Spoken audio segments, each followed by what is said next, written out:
it also briefly mentions the 1832 June Rebellion, which, Emmy, you may think you don't know, but you do because you know Les Mis.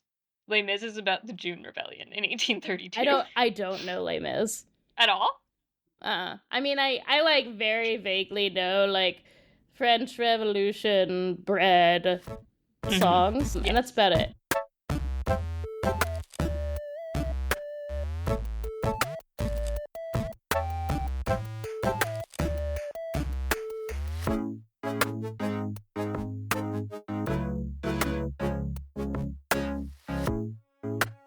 I'm Emmi.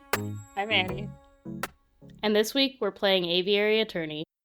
Today, we are here to talk about a game called Aviary Attorney, which I'm very excited to get into because it's literally been sitting on my Switch for years. But before we get into the backlog and how we chose to play this one this week, first I can give you guys a little intro about the game. So Aviary Attorney is a game that was originally released in 2015. It's a court sim visual novel made in the style of the Ace Attorney games, which I am a huge fan of. Except this game is set in 1848 Paris, and all of the characters are anthropomorphic animals taken from the public domain drawings of the cartoonist from the time period, J.J. Granville.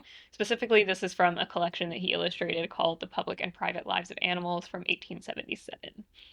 So in this game, you play as defense attorney J.J. Falcon, who partly was named after Granville, but I also learned was named after a JoJo character. You know, like JoJo's Bizarre Adventure. So you play as J.J. Falcon, accompanied by his assistant, Sparrowson, as you take on cases which expose the political instability fomenting rebellion in the city against the current king, Louis Philippe. There are 3 main cases, and then 3 different versions of a 4th case to explore after that, with variations to the narrative throughout depending on what evidence you've collected and the choices that you've made. Like Ace Attorney, it alternates between investigation days and days in court, but a gameplay mechanic that sets it apart is its time limit on investigation days. You have a limited number of days between trial sessions to go to locations and gather evidence, so you have to choose carefully where you'll go, otherwise you might miss things. The development team, Sketchy Logic, is currently just a 2-person company, at times mostly 1 person, and this is technically their only published game as Sketchy Logic. However, Daria Nogani, who uses any pronouns, who is the co-creator, they also released a game called Small Saga in 2023, where you play as a revenge-seeking mouse. That game is inspired a bit by Redwall, which actually I now have bookmarked because I was a big Redwall kid.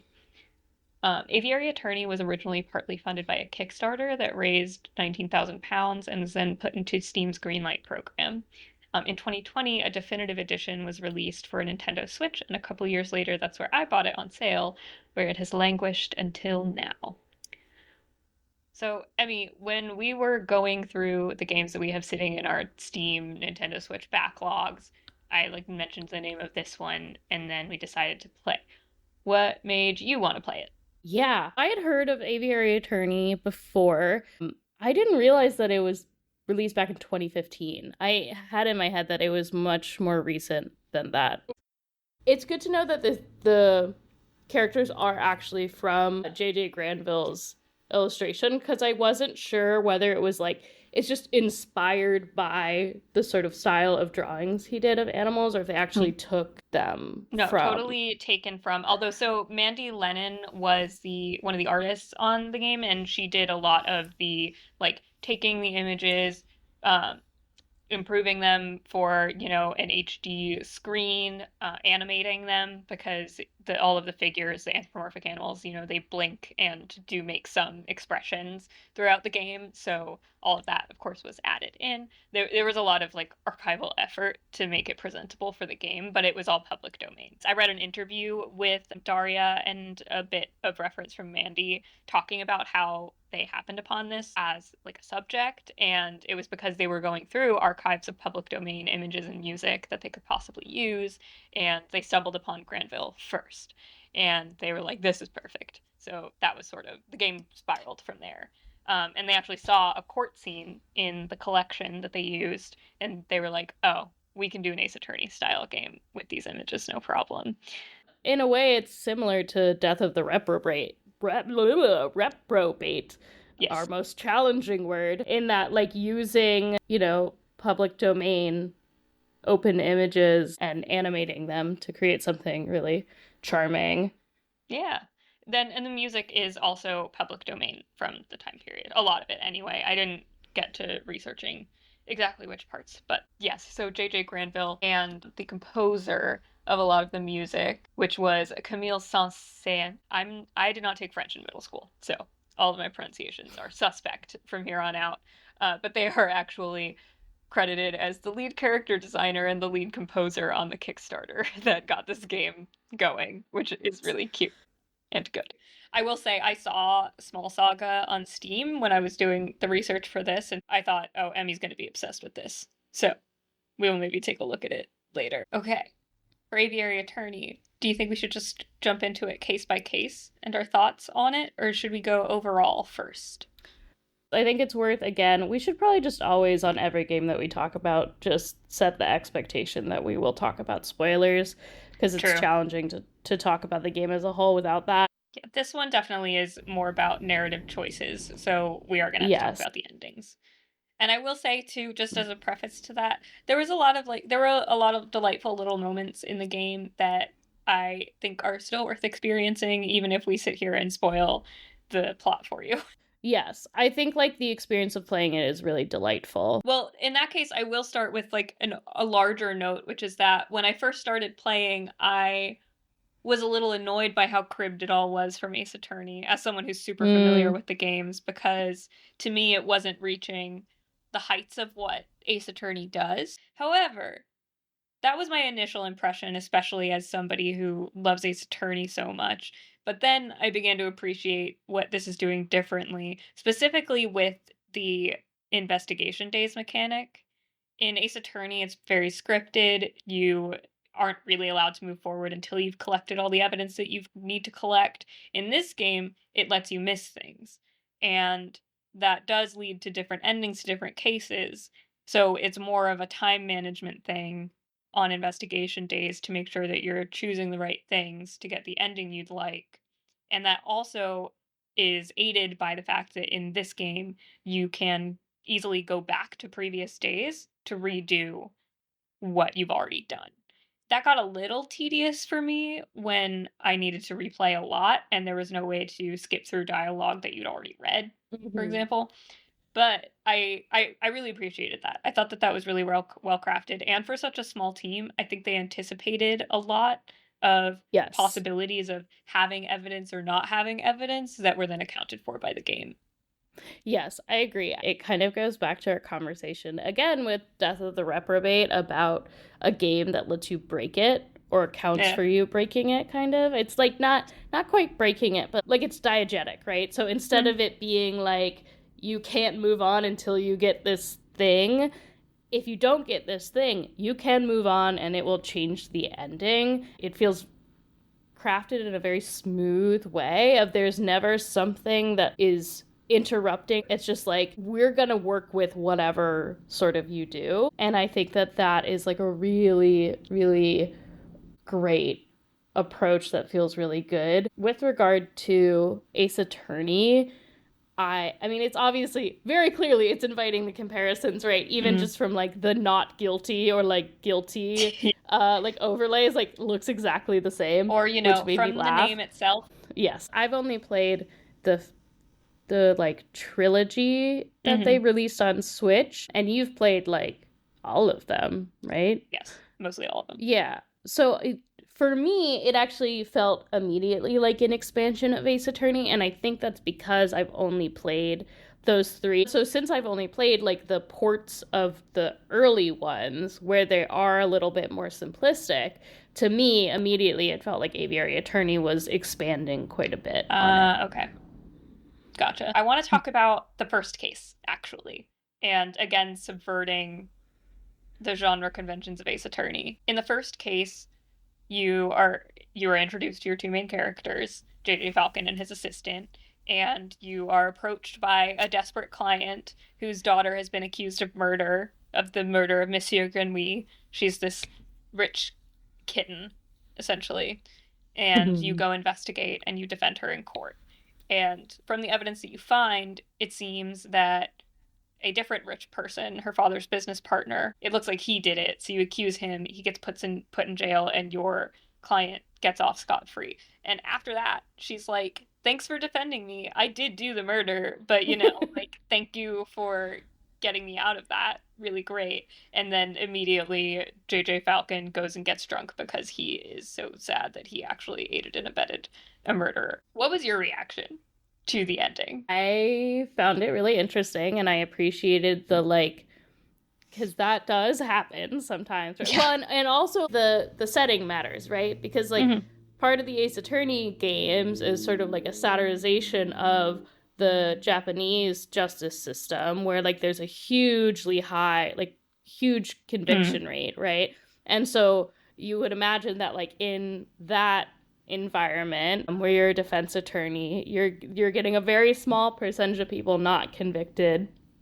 Whereas in this setting, right, where it's like the bourgeois, like out of Right. control in France, that like sort of reflects that setting in a different way. And so I appreciated it, and I found it really interesting. And I also was like, I don't know, JJ, you still did your job, right? Like, as Miles and Phoenix would like agree. Well, I don't know that they would agree. I won't speak for them. I'll let you speak for them. But their job isn't to find the right murderer. It's to like examine the facts and introduce reasonable doubt, right? Which like there was.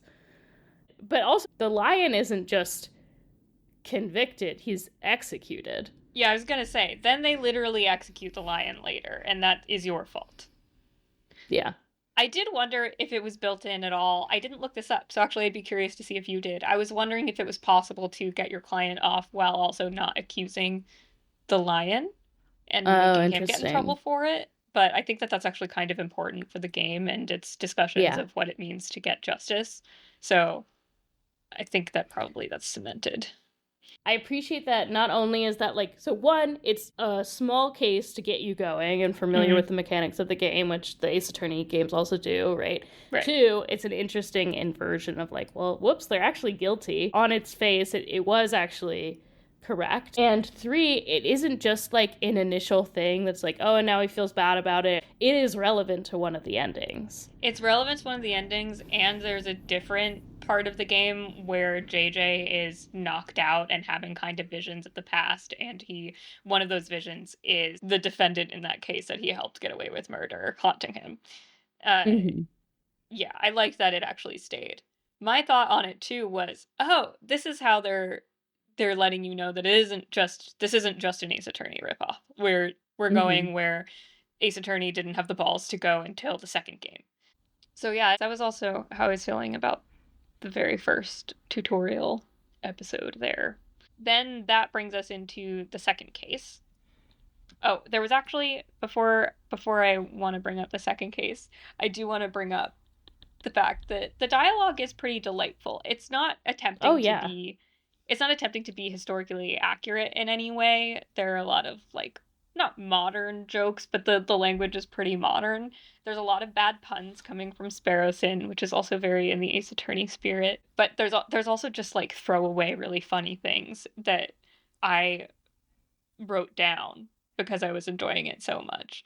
Like, there was literally one of the first pieces of evidence you get is an actual red herring, which I think is a good way to set up for you the idea that when you're investigating in the game, you will come upon pieces of evidence that aren't useful, and it becomes about time management to find the ones that are useful. Sparrowson, right off the bat, says, even before you get into court in the first case, we're defense attorneys. That means we help people get away with criminal acts. And JJ Falcon says, shut up, we're in court right now. But Sparrowson was right in that particular case.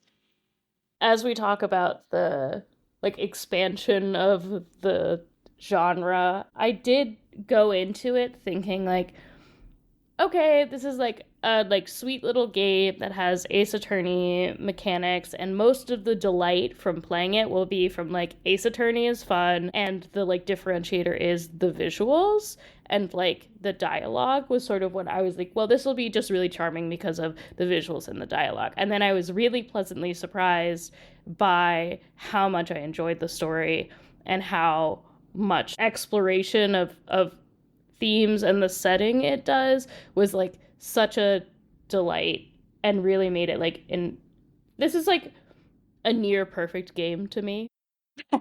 Wow. High praise. Yeah, no, really. I like because it not only has like a really interesting, distinctive visual style that I adore, but it also has like a really motivating, interesting story that explores a lot of themes and does so in a really, I don't know, like it feels like a really rich way. And then Mm. that very smooth design of accounting for your failures or your successes in a way that feels like there's never a way to be like you're just stuck until you do what the game wants you to do. And so all of those together made it like I was like, this is excellent for me.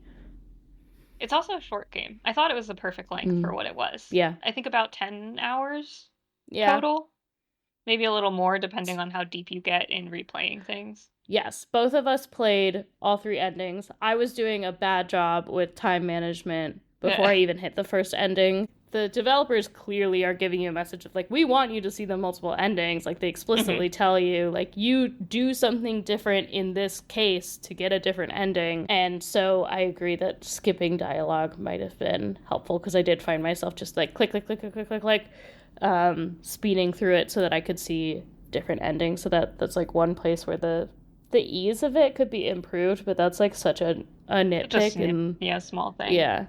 I was really surprised too by how deep its discussions of like history ended up being.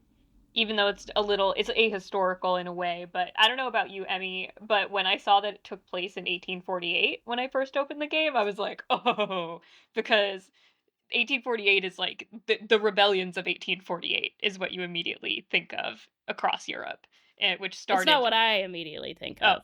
that's immediately it's it's like seeing that a novel is set in 2001 in New York. Like Yeah.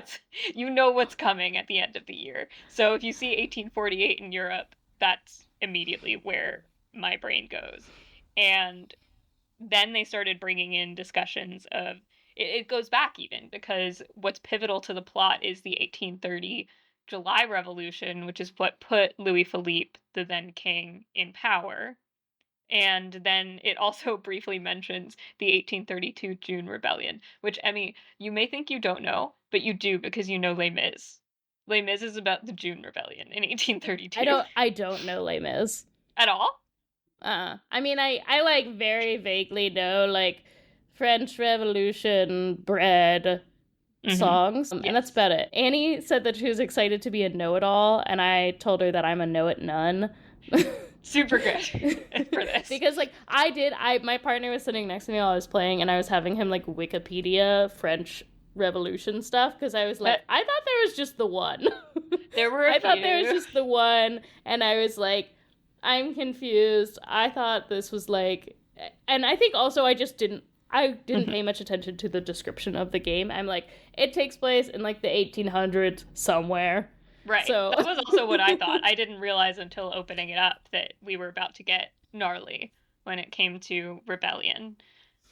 So I was really excited when that happened. Yeah, I was surprised by how much it ended up being about, similar to Ace Attorney, but in its own way that was more historical about justice and what it means to serve justice and what it also means to have a revolution and how that can be done with and without violence. That it's all expressed through anthropomorphic animals, but it ended up being a lot deeper than that, which is also why, Emmy, when we were playing this week and I texted you that I was thinking that this was like yield beast stars because yes, which I've read all of Beast Stars, unfortunately, and you've just watched the anime, right? yeah, I just watched the anime. I think I might have read the first volume or something, but I'm not kidding when I also wrote down Beastars in my notes before you ever said that. Yay! It Okay, is so we're ye on the old same. Beastars. Just like a little less horny, I would say, Yeah, it's but less horny. I could do with it being more horny. I think that's fun. sure. And we'll get to that as well. Yeah. But like it does have these discussions like I wrote down every time like I one of the first things I wrote down is so because the defendant in the first case is a cat. And then in the second one, it's a fox, and there's a wolf as the judge. I wrote down after the very start of the second one, I was like, I'm curious if all the defendants will be like traditional predators of Mm. birds. I just thought there are some like interesting things in the background about like predators and prey and Mm-hmm. carnivores, and I think that that is like really interesting as a stand-in for like, you know, attitudes about what it means to be human and like how we treat each other. There's another line that's like, it's later in the game about JJ, where because he's a falcon, and they Mm-hmm. say it's ridiculous for you to be a defense attorney, you're a bird of prey. Yeah, and they also address at one point it's an argument between rebels who both want revolution but have different ideas of how to go about it and what they want from it. And there are certain more bloodthirsty rebels and then a certain more quote unquote reasonable rebel, which again I could argue about. But the reasonable rebel yells at the other ones who are wolves, saying, like, she's a lion and they're wolves. And she was saying, you're just some of those people who think that the hunters should always be on top. And so that was sometimes subtext, sometimes text, and I almost wish that was developed a little bit more, but I do think it would have become a different story if that was the entire definition of their societal dynamic, If it like in really was ye Beastars. old Beastars, yeah. I actually did write down the quote. It Okay. was actually the wolves arguing back to her of like Mm. they're arguing about how they should go about it, and the one of the wolves says, "You're a carnivore too. Have you never wanted power?" Ooh, it's better than what I said it was. It's better. That's the one I wrote down that said, "Themes remind me of Beastars. Oh, You're a carnivore too. Have you never wanted power?" yeah. So going into Act 2 is also more of a setup act, I would say. Act 3 is where I felt shit got real, but you Mm-hmm. needed Acts 1 and 2 to get to that point. And in Act 2, you're asked to defend a fox who is apparently a prince of Spain. His name is Juan. He is he is carrying around a copy of Don Quixote, and he is accused of attempting to murder the king. So this is the first time we see the king with a poisoned rose. The person who actually died in this case was a guard of the king who took the rose before the king did. And so you end up investigating not only what actually happened to this guard and how he was poisoned, but you end up investigating your own defendant because he is not what you at first thought. What were your thoughts on this particular case? You're defending a guy who tried to, um, as far as you know, is accused of trying to kill the king. And something about the way that it's presented, I wrote, "Is this an anti-French Revolution story?" Question Ah, mark, question mark. Like that was the feeling at first, was like, it feels like the vibe is very much like, we don't do that here. as if it was pro monarchy. Yeah, in a way. And then I'm really glad that as it continues, it becomes not like anti or pro revolutionaries specifically, but just like more nuanced and complex. Yeah, I don't know if I thought that it was going to be pro monarchy when the case started, but I was very pleased to see that the king shows up in this case and he is presented quite rightly as immediately frivolous and unsuited to rule. So even though the king did not die, you start thinking it might not have been so bad if he had in that case, because he is there to make a public appearance, shit on poor people, and then disappear. We also, in this case, are introduced to the main prosecutor that we then experience for the rest of the game. His name is Severin Cocorico. And here's a fun pun. I looked it up. Cocorico is the French equivalent of cock-a-doodle-doo. That's the sound that chickens make, roosters make, and he is a rooster. So in this case, it ends up that the fox was not responsible for the murder, and he's also not a prince of Spain at all, which everybody knows. They're just kind of letting him pretend because it doesn't really matter to them. But it turns out Mm-hmm. that his name is Renard Volpes, and he is a private investigator that you will then work with throughout. But it turns out what he was trying to do was help a young woman who was being extorted into attempting to murder the king, and the woman was actually being pressured by none other than the judge in this case, a wolf named Romulus. So, like Romulus and Remus, founders of Mm-hmm. Rome, suckled by a wolf, etc. That's where Okay, all that came from. Yeah. so this is one of my, also, I'm a know it none. I wrote, I'm not cultured, but I know Remus and Romulus are a thing.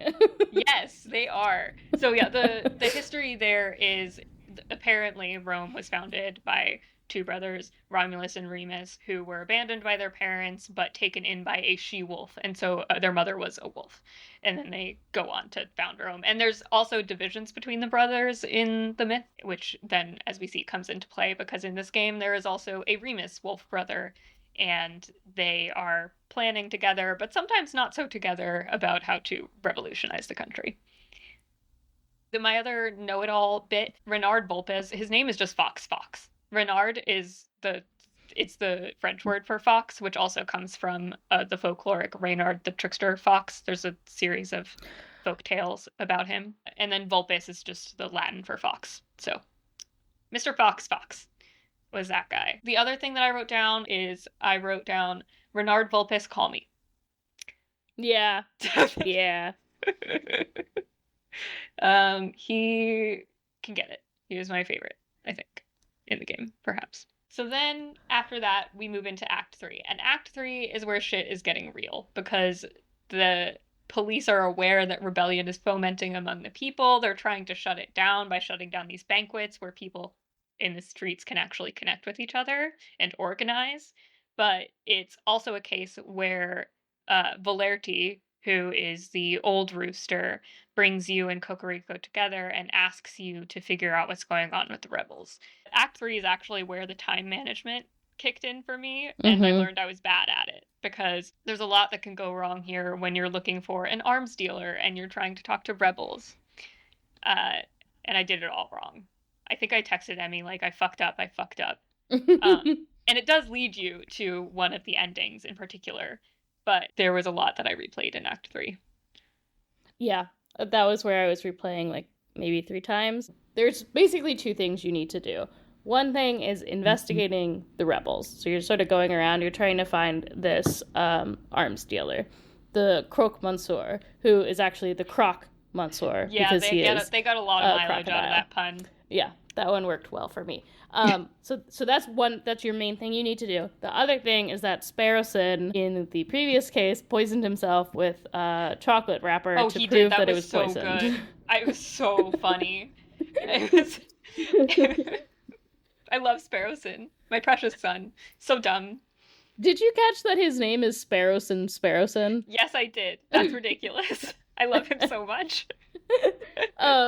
So the other thing you need to do, which is presented as like, well, this is less important, so maybe we'll get to it if we have time, is you need to stop by the doctor and pay Sparrowson's medical bill, which is a lot of money. And so the doctor says, okay, if you go get money from this other person, then I will reduce the amount of money you owe. So you try to do that, and it kicks off a whole fetch quest where you have to go get different things. And there is an option where, like, if you have enough money, if you don't spend all your time playing blackjack like I did and losing your money. Did you really, Emmi?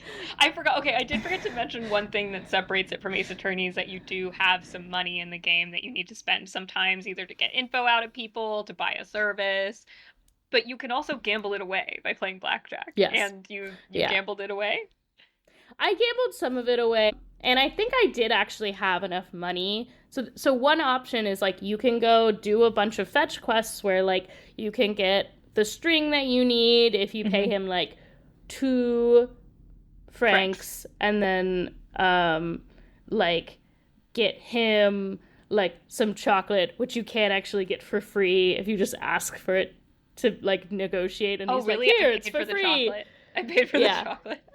So, like, you can get away with it by, like, getting all these things without paying very much money at all. Another option is you can go to the marketplace, and there is someone there where you can purchase things for, like, a significant amount of money. And I think I did have enough money. I just was like, I feel uncomfortable having so little money that, like, I don't know if I'll use it. So, like, there's another way, so I'll do that. But that takes a lot more time. So there is an option where, like, you don't really have to manage your time if you've managed your money, and you can just buy the things you need, and then that's done in, like, 2 days versus, you know, maybe 4 days or 5 days as well. but I also was being stingy. And at the beginning of this act, you're able to go to my boyfriend Renard's and ask him to help you find the Croque Monsieur. And he will, but he'll do it only for 30 francs, and you can't argue him out of the money. I don't know in the end if there was a way to find the Croque Monsieur without paying off Renard, but I at first refused to and then could deeply mismanaged my time afterward. The next time I replayed, I did pay Renard his money and he went and helped me out. It's worth noting also in this fetch quest section of the game, there is a character that you meet who is Remus, the other wolf, and you do learn throughout. It's very poorly hidden, but turns out, yes, he's the brother of Romulus, and they are both plotting to take down the monarchy. And Remus actually is a friar, Frere Remus, and he portrays himself as a very like religious man, but actually more aspires to the cult of reason. Yeah. During the third case, because the judge Romulus has been run out of town, supposedly, you see another wolf named Silvius, who's like a clearly part of the cult of reason. He's like handing out pamphlets. Mm. And because again, I was like, I don't know, maybe there's a third wolf. Like, I don't know, Remus, Romulus, maybe there's a third wolf. So for a while I was like, maybe they're triplets. Instead of it being like, obviously this is him in disguise. Turns out Silvius is just Romulus hanging out. There was also, okay, one thing that I couldn't find any specific, like, historical or mythological reference for was part of the reason you're able to catch Romulus and Remus at their various acts is that they each have a matching fountain pen and they only write in green ink. At one point, Sparrowson, when they see green ink written down, they're like, obviously a villain wrote this. Only villains write in green, only bad people. And does that come from anything, or is that just a little joke of the game where they're like, only villains write with green? Like, who in their right mind? I don't know, but it does feel intuitively true. Does it? I don't know. I have some green ink, man, for my fountain pen. It's nice. Feels evil. She's making a stinky face. Like, that's a bad thing I to sometimes do. I write in green, but it's like a lime green. I feel like a deep I've got like green a is forest green. Yeah, that feels evil to me. All right. What about... Well, especially if it's in a fountain pen. Sorry. My fountain pen color is usually a dark purple called Moonshadow. Or That's Moondust also or kind of something. evil. It's so pretty that I'll send you a link later. It's fine. Okay. But yes, so I was wondering, but then it also ends up tying into later the legacy of the Viridian killer, who's green. It took me so long to put that together. It was like, Viridian, green ink. Yeah. Like, we're throwing it in your face. And I was like, wow, I can't believe they're the Viridian killer. Where this case ends up going is very interesting because what it actually does is it brings you in contact with the rebels, who were, in a way, after Cocorico. So how the case ends is in a confrontation that you don't see with the Croque Monsieur between him and Cocorico, where Cocorico is accused of killing him. And you end up going into the Paris catacombs, which I was also like cheering, like, yes, the catacombs, because it's so rich as a setting. But you end up in the Paris catacombs looking for Cocorico, and you stumble upon the rebels, led by a she-lion named Beaumort, who also is I'm obsessed with Beaumort. She's one of my favorite characters in the game. Yeah, and I love her. She has Cocorico at gunpoint. At that point, you have a choice to step in and try to save him or to say nothing. At that point, Emmi, what did you do? I stepped in because I am, as we also talked about in the Death of the Reprobate episode, I do feel this urge to sort of be like, I'm going to do what it feels like the game wants me to do, at least on the first time, because I want to sort of get the full, not right experience, but like I sort of tend to go along that arc. I tend to select options that will like set things in motion rather than like stand back. And I don't want to risk like something going wrong or like ending the game early or like dying in the game, at least on my first playthrough. And then on like a second playthrough is where I'll like start to push at the boundaries. I guess that is how a different thing in how we play, because I often play games making choices that delay the like the going forward as much as possible because I want to see what else I can explore within it before I have to move forward. Yeah, And I do that too. I think it's just when it's something that's like either like do this is, nothing or yeah, do more something. straightforwardly a narrative game, so it's a little different. Yeah. In this case, once I got to that point, I said stand back. But please let me explain my reasoning first. Wait, hold on. It, Before we go into this, I yeah. wanted to say something that sort of chronologically fits in Oh, quickly. yes. So you're in the catacombs, it's dark, you have to figure out where you're going to try and find where Mm-hmm. they are. It's like go towards the stagnant air, go towards the fresh air. And so I was always like, okay, go towards the fresh air, go towards the light. And then when I went Mm. back, I was like, what if I go towards the stagnant air? Well, it's just like light or not light. And then I'm like, what if I go into the darkness?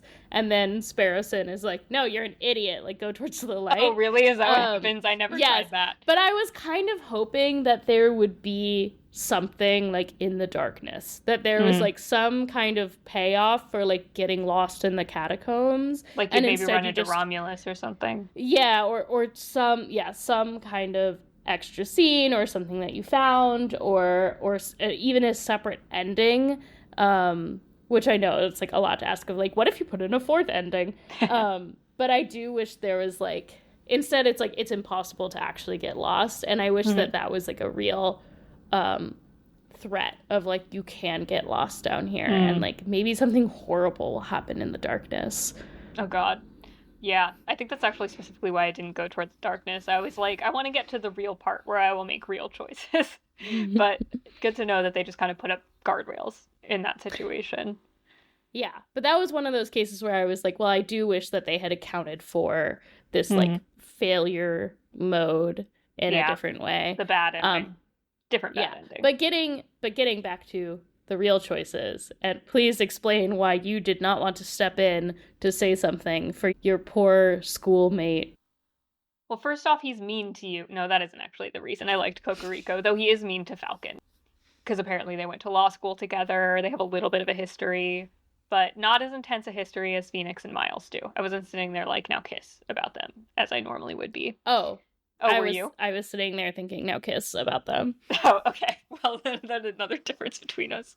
But for this situation, the context of which you go into this is during your fetch quest before this part, what you end up with at the end of the fetch quest is a device that can detect and remove bullets from a body. And it Yeah, it's does a so metal rather, detector. yeah, it's a metal detector that also plunges into flesh and takes a bullet out, which Yeah. it does say seems to be like really bloody and unnecessarily violent for what it does, but that is what it does. And so I was sitting there like, huh, well, if I let him get shot, can't I just remove the bullet? That's so funny. I'm like, well, if he's shot in the heart, not all is lost. I can simply extract the bullet from Which his was, heart. yes, very stupid, but I didn't really know otherwise what that device was going to be useful for, so I was like, let's just see what happens. In any case, you're standing there. You could step in and stop Cocorico from getting shot. Sparrowson is like, what are you going to do, sir? And I said, nothing. And he was like, really? Nothing? And it gives you another chance to step in or do nothing. And I clicked nothing again.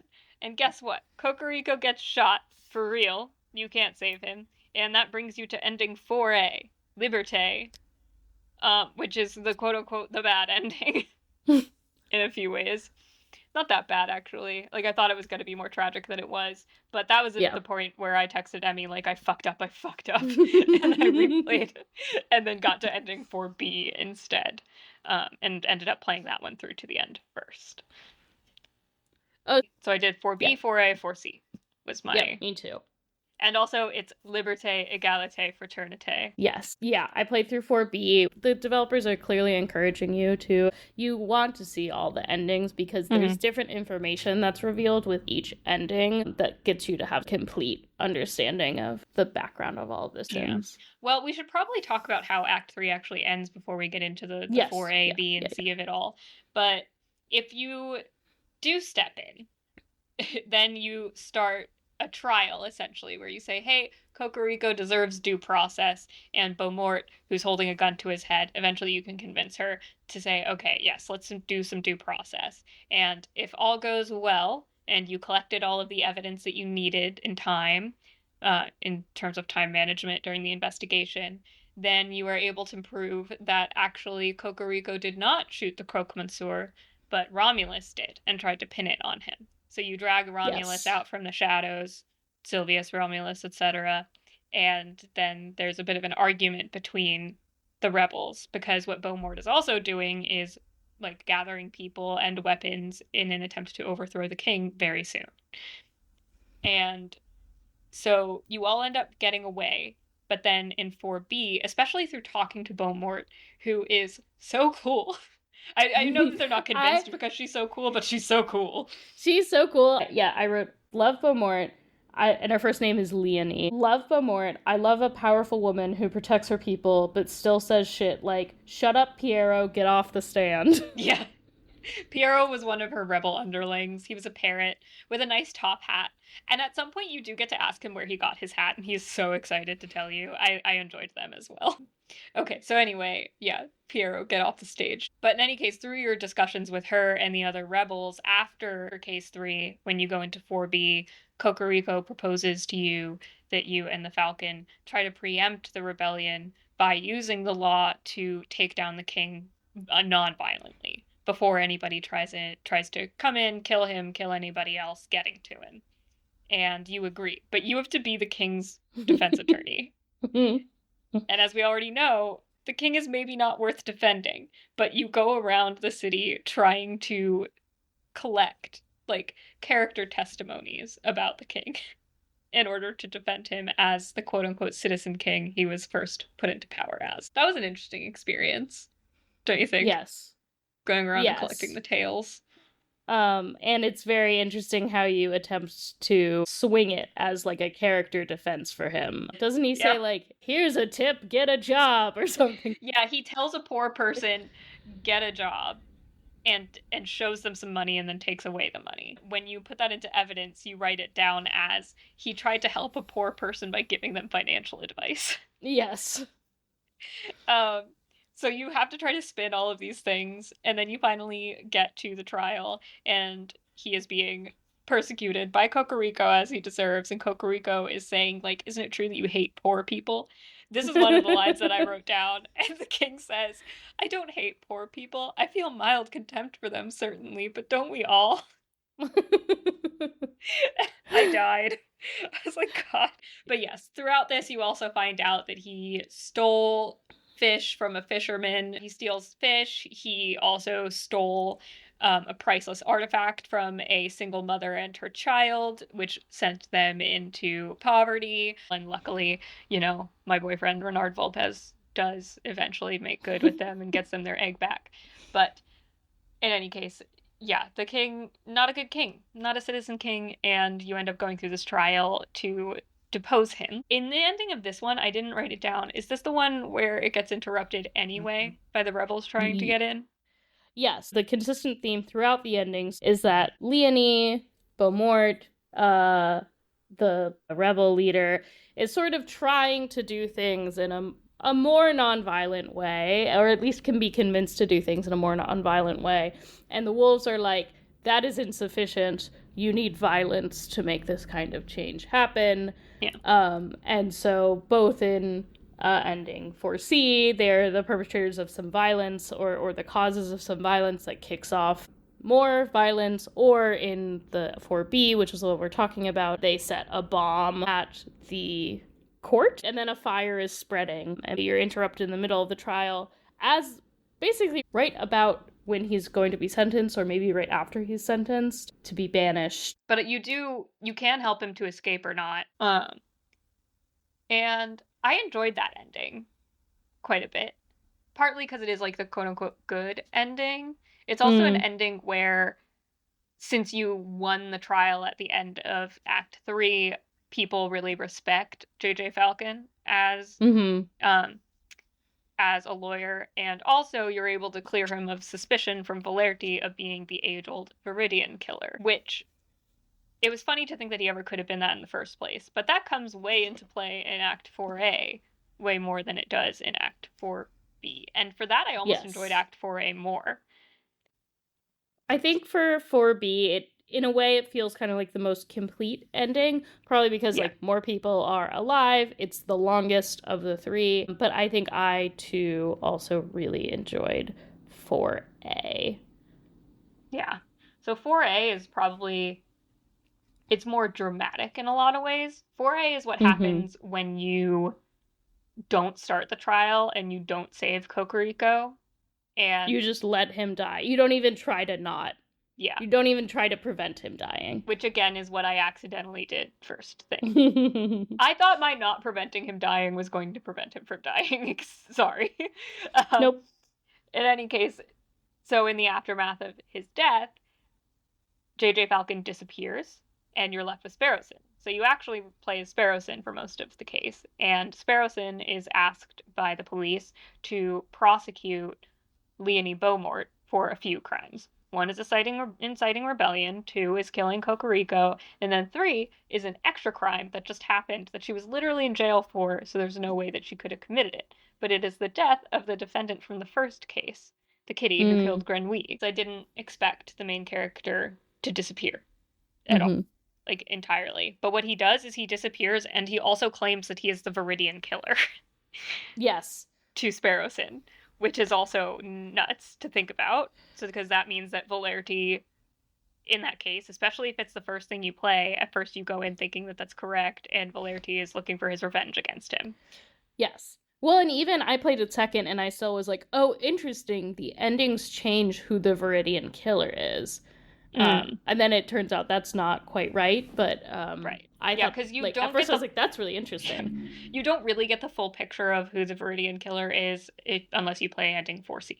But yes, ending 4A, I think I enjoyed this one the most because it was the most cinematic possible ending. Yeah. Because you go through the trial for ending 4A. You first off find out it was JJ who killed the cat, right? Yes. Demiao? Demiao, yeah, Yeah. which is an obvious one. But yeah, he kills her basically in retaliation for what she'd done before. She was a bourgeois who kept winning, and I don't know, I was fine with that. I was like, cool, good. She got what she deserved. Felt bad for JJ though, because he was really torn up about it. Yeah, And well, so basically, he kills her by setting a bomb in her mansion. One of the reasons I really like this ending is because it feels like what someone would want from, like, Miles Edgeworth Phoenix Wright fan fiction, where JJ is Phoenix and Kokoriko is Miles, and that, like, Phoenix is so distraught by Miles' death that he goes on a killing spree and, like, resorts to bombing someone. It's like that's peak fan fiction unraveling after your love is murdered. So I think that's why I really liked it. the way this continues from here is that Sparrowson does do a trial for Leonie, but the trial is interrupted by the more violent rebels coming in and starting things.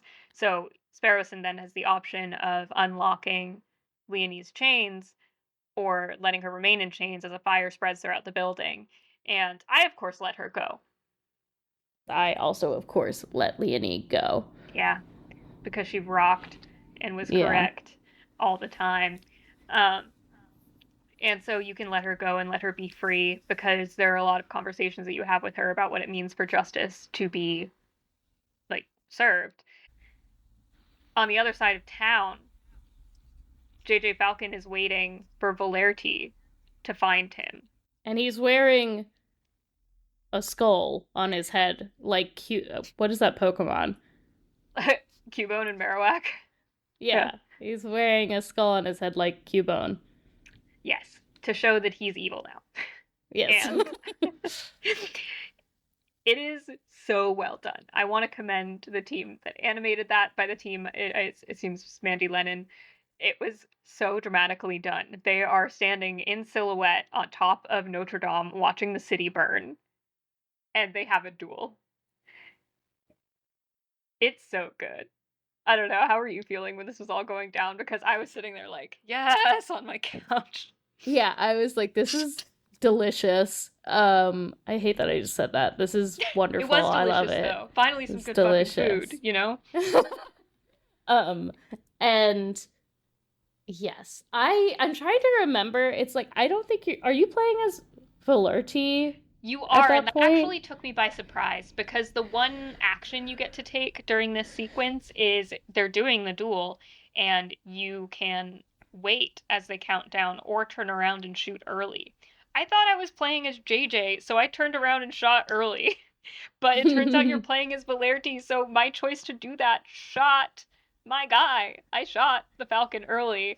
Um, and so then as you're bleeding out, Falcon is like, Heh, I knew you'd cheat, Valerti, and then he shoots him too. And you think Yeah, that he's done for, but then he gets saved. he being Falcon. Falcon, yeah, Valerti dies. Sorry, Valerti. But Valerti dies, and then Falcon gets saved, brought to the hospital with Sparrowson, and he survives. Which I actually really didn't expect. I thought Falcon was a goner, and Yeah, me too. I think it might have meant a little more if he had been a goner in that case, more cycle Yeah, of violence stuff to yeah. talk about. But Well, and then what happens to Sparrowson? Does he fall down a cycle of violence too? true, very possible. Um, and that's where that one ends. With, of course, the political future of France uncertain, as in all of the endings. But at least Sparrowson and Falcon have each other. And then there's 4C. Yes. Essentially, you fail in the trial of Cocorico. You fail to prove that he didn't do it. So they still shoot Cocorico. And then they're like, well, what do we do with these two lawyers? They know everything now. And the rebels decide to keep you with them while they carry out their rebellion. So you end up traveling with Leonie Beaumont and the two wolves who are still infighting as they attempt to take down the king. So if you play it right, I actually don't know if you can play it wrong, but if you play it right, Falcon makes it so that Sparrowson could at least escape while Falcon stays with the rebels, and then you travel around the city with Leonie, and if you make certain choices, you can convince her to take a less violent approach to taking down the king. But either way, your nonviolent approach can be subverted by the actions of the wolves, who have their own plans and a lot of explosives hidden around the city, apparently. You do another trial, another impromptu trial where Leonie is the judge. Mm-hmm. Um, Because a murder has occurred, Valerti is yes. accused. Yes, Valerti, who's alive in this ending, is accused of having killed both a rat who is a beggar, and then later killing a young woman who's a bird. And basically, the wolves set it up so that it's like he's found near the body. Then you have to defend Valerti and eventually uncover that it was the wolves who were behind it. You're advising Leonie, like, do you shoot the wolf and kill him, or do you let him go? And if you shoot the wolf, that sets off violence because the duck guard, who I was obsessed with his drawing, I thought he was so cute, and then he perpetuated swaths of violence because he hears a shot and he has been told by one of the wolves it's you or them. And then that is the ending regardless in this ending, because if you choose not to shoot the wolf, then he shoots himself. Mm-hmm. Also, throughout this ending, it's revealed that he was the original Viridian killer, or rather, he and his brother were, which you were supposed to make the connection with because of the green ink that they use. And so Valerti is like, I knew it, etc. He didn't know it. He always thought it was Falcon. But I will say, at first, I chose not to shoot the wolf because I thought he was cool. And also because they all had some points about how to go about bringing justice in France. But also, it was really hard even to be mad at Leonie throughout this case because she was really saying ACAB the entire time, even though it turns out Valerti was innocent of the two murders that he was, set up for in this case. Like, yeah, she said a lot of stuff about how it's correct that the police stand for saving the king and not much else. They're like part of the old order. So it was really Right. difficult to consider a lot of what happened here, the like quote unquote bad ending, when she was just being so correct and sexy about it the entire time. It's so true. Well, that's why I chose at first for her to shoot him. I was like, sure, queen. Yeah, like I you guess do she you. wouldn't want to be called a queen, but That's true. um That's also true. Sure, comrade. Yeah. So overall, most of the endings were like extra death bad, but revolution good, which is true. yeah. Like I mostly get behind all of that. My only qualms with the game by the end were maybe that it relied on some Ace Attorney things too much, because when you invite that much comparison, people will compare. And then there are nuts like me who know too much about the original games and like them a lot that will say, well, it never reached this emotional fever pitch, so I don't know. Like, that's on me, I think. But I also think that some of the discussions of, you know, like violence and justice and what justice might mean really hinged on the law, and I think it could have gone a little further, saying like trial. They said like the trial is what matters in order to get the king to be taken down. And I don't know. I was sitting here thinking that in our current moment in America, where it feels like the justice system is really broken, and I was thinking that maybe a lot of the faith in the law that comes through in the dialogue here sounds naive, but also this is written by British people in 2015 and earlier. So it's not necessarily meant to apply to Hmm. our current moment. I'm just applying what we're living to what we were playing. Now I think it's time for really the main event of our review of this game, which is Smash or Pass, Aviary Attorney Edition. Because despite the fact that this is ye old Beastars, as we said, it was simply not as horny as Beastars, but we can fix that. So, I mean, I'm going to share my screen now with you just so you can see the characters. Yeah. Thank you for giving me a visual reminder of them. All right, so here we are with our list of the characters from the game. But first, we're starting with the man himself, JJ Falcon. He is a Falcon. He is the main defense attorney slash sort of a killer slash hero.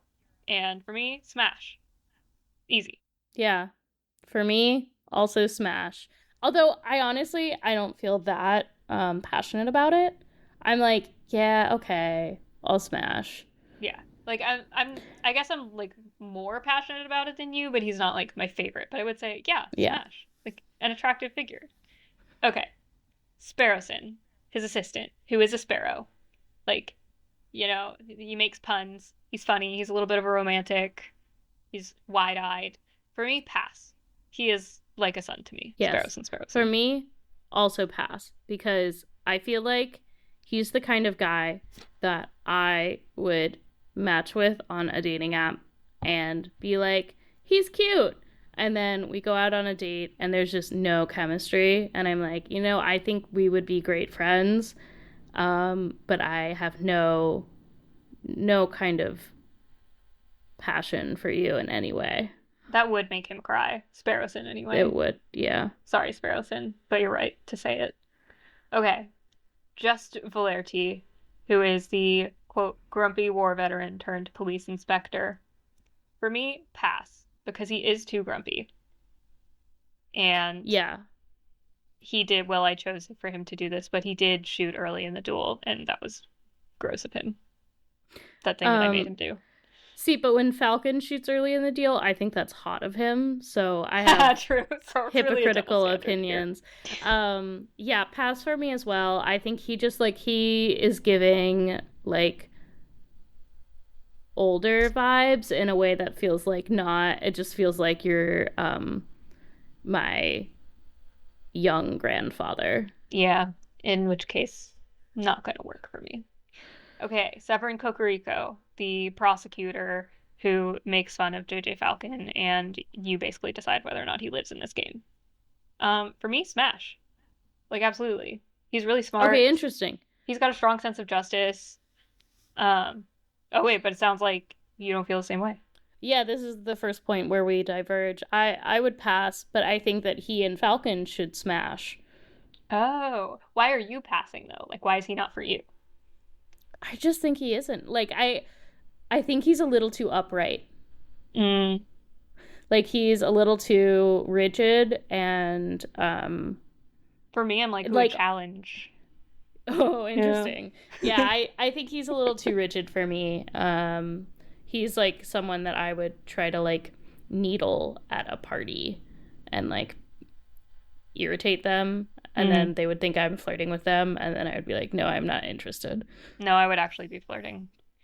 So this is where we diverge. Okay, now for some smaller characters, everyone introduced in Act 1.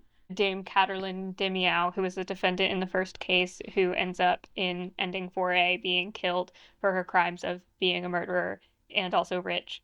And Pass. She's disgusting to me. She's a spoiled Oh, brat. see, this is a hard smash for me. Really? Oh my god. Yeah. Why? Why? I think she seems like a pillow princess. Well, And yes. And you were willing to be with that? Like, okay.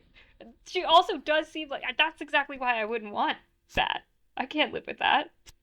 From the other this side. is the bisexual experience, is that I have different feelings about what different genders Are allowed to expect do. in bed. Okay. And so I'm into a woman who's a pillow princess. And I love that she is as we're looking at it on TV tropes, and I love bitch in sheep's clothing is really true. funny. That's a description of her that is true. And I kind of love a bitch who like just is like has high expectations. I guess she's like a little bit of a gaslight gatekeep girl boss, which I can understand, but all right, we're moving on then. All right, Rabbington. He is a rabbit. He was the prosecutor in the first case. Pass. He's too nervous. I can only be the nervous one in my relationships.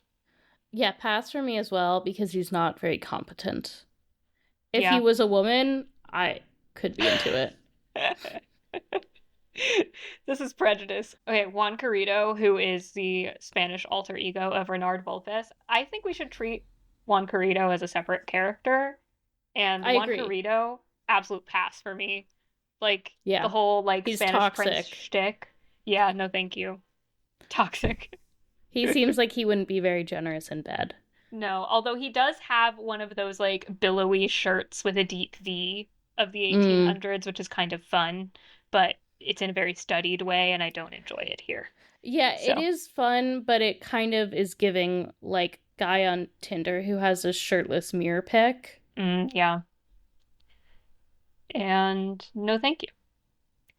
All right, Catherine Marie Signa. She is the Swan flower seller in the second case, who is the real quote-unquote murderer, although she was coerced into it by Romulus. She's really sweet. I feel like a pass because she's too sweet for me. I agree. Even though she's very pretty and Sparrowson has a crush on her. I hope they get together in the future. Yes, it's implied they that they would kind be of a do. good match. Yes. But yeah, she's a little too sweet for me. Yeah, pass out of respect for Sparrowson for me. Oh wait, Judge Romulus, who I guess we can't really treat him as a separate character from Romulus/Silvius. That is all the same dude. He's not putting on a different persona. He's just dressed different to get what he wants. Maybe, I hope this won't be controversial, but smash. Actually, no. Out of the two of them, well,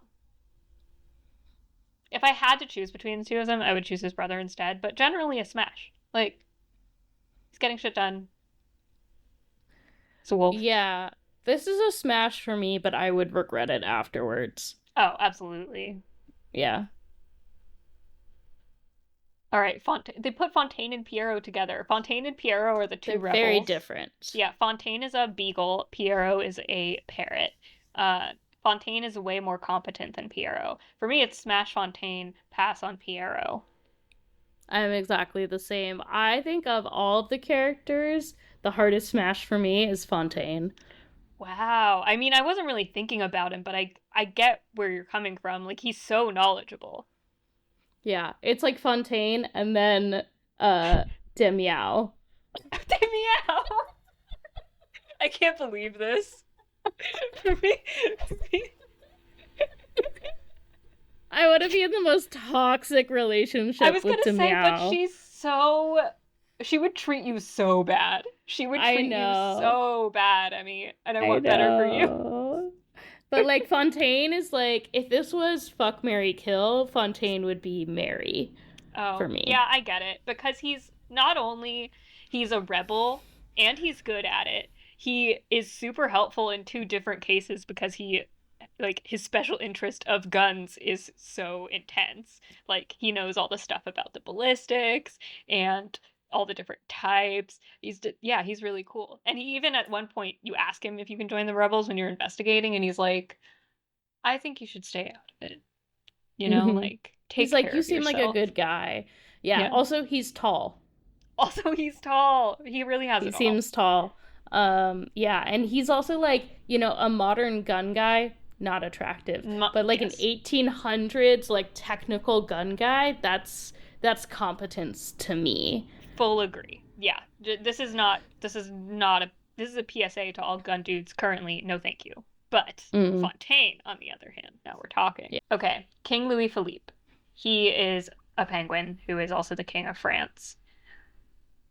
Uh, I mean, like, I would say, as a practical woman, I would smash if I thought it would get me ahead, but like, he's not even going to be king for very long, and we know he's stingy. He's really stingy, and he likes to hear himself talk, which doesn't point to his skills in bed being very, anything to write home about. So pass, just pass in general. Not attractive, nothing to get out of it for me. Yeah, a pass for me as well. I don't think I could stomach it if he was like a sugar daddy situation. I don't think I could handle that even. Yeah. It looks like, hold on, where's Renard? They didn't really list Renard himself, who should be mentioned by now. So in that case, we should say Renard Vulpes, smash. Hardest smash in the entire game for me. Easy. He's kind of conniving, but he's also like got a heart of gold. He helps the poor. He is in with the rebels. He knows everything, can get in on everyone. He always offers tea to visitors to his office, which I really appreciate. I would love some tea. I would also like to kiss him. So, smash. Yeah, I think this is a hard smash for me as well. Perhaps not the hardest, that's Fontaine, as we've discussed. Yes. But I like his little glasses. I would say he's number 3 on my list. Yeah, I didn't even mention the glasses. He doesn't wear the glasses when he's Juan Carrito, and then when he's Renard Volpez, he's wearing the glasses, and that's like crazy to me when you meet somebody that they don't wear glasses, and then you find out that they wear glasses. That makes them like 500% more attractive in my eyes. So Mm-hmm. that extends to real life too, actually, not just fictional characters. So okay, now we've got Frere Remus, who is the other evil wolf brother. Smash. Harder smash than Romulus for me because Remus is the smarter one, and Mm. uh, he like backs up all of his like radical views with the books he's read, which is very attractive. So, what about you? Yes. I think, again, a smash that I would perhaps regret the next morning, maybe slightly less than Romulus. Romulus would be like, I would feel like he kind of, like, it was so against my own best judgment, and Remus would be more like, I accept this about myself, that I've done this, but still regret it a little bit. And he does have some lines that kind of go really hard. Okay, now the Croque Monsieur slash Croque Monsieur, he's an arms dealer, he's a crocodile. Pass because we do find out he has a wife and children, and I don't want to get in the way of that. Well, I think he's a widower. Oh, true, he doesn't have the wife anymore. Still don't want to get involved with anyone who has children at this stage in my life. Yeah, I think that yeah, I would pass purely from just like I think that he needs someone who's like really supportive to him and his arms dealing business, and I don't think that I have the capacity for that. Right. And here we answer, is the Croque Monsieur a DILF? And the answer is no. So, okay, Leanie Beaumont, smash. Second hardest smash in the game for me. Mm-hmm. She's correct all the time. She's very bossy. She's smart. She's a rebel. She is hell-bent on revenge. I love revenge. She has it all, to me. Smash. And she's beautiful. Yeah. Yes. Smash as well. But I don't think that she and I would be very sexually compatible. Is it because, so I was going to ask, out of like the female options, why less Beaumort than De Meow? And it sounds like because you want a woman to treat you badly. Like Beaumort would be an excellent partner in life. Totally. Okay, here we go. Officer Beck, the duck. Smash or pass? The duck who, let's keep in mind, his main action in the game is getting really nervous when he hears a gunshot and inciting complete violence against citizen protesters. Smash or pass? Pass. But I do love his drawing. I don't know why. I love his stupid little glasses. Also pass. I love what a coward he is, but I would not for me. Yeah. Pass. Because of all of those reasons. Yeah. I don't love him. He is cute, though. He's probably one of the cuter character designs in the game that they incorporated from Granville. I'm trying to think if there's anyone else. Oh, it didn't list a few characters on here. There is a photographer who's also doctors photos. There's the inventor. There's Satan and her daughter. Daughter's obvious. It's a pass for obvious reasons. But the rest of those, a lot of the smaller ones were passes for me as well. Oh, except for the elephant who owns the chocolate store. I was just about to say you missed the elephant who owns the chocolate store. And obviously a smash. Yeah. He has a lot of interesting stories that we never get to hear the rest of because Falcon isn't interested. And he also sells chocolate. He has a ton of chocolate at his disposal. And he's generous. He's generous. If you are like, oh, could you like lower the price of the chocolate a little bit? He's like, yeah, I'll give it to you for free as a gift from Belgium. Generous man and an amazing memory. He would remember exactly what you like. So. Excellent. That's Aviary Attorney. I had a lot more fun with this game than I even thought I would, and I'm the one who bought it years ago. Too. So wow, yeah, I was really expecting it to be like, oh, this was like an enjoyable experience. It was like, it was cute, it was fun, and instead it was like, it's cute, it's fun, and it's like really well done. Really well done, and making me think about our current moment a lot. So, you know, a lot of it. Very good. And it makes me miss Ace Attorney, so I probably will go. I did purchase it, I probably will go play Ace Attorney Investigations 2. Nice. Sooner rather than later, finally. I'm gonna go play more Infinity Nikki and see more of what the insane storyline is and what deeply, deeply dark thing will happen next. I enjoy you keeping me updated on the atrocities of the cute characters in that little game. Great. Okay. Well, now that we have categorized all of the characters of Aviary Attorney into whether we would sleep with them or not, I think it's time that we wrap up.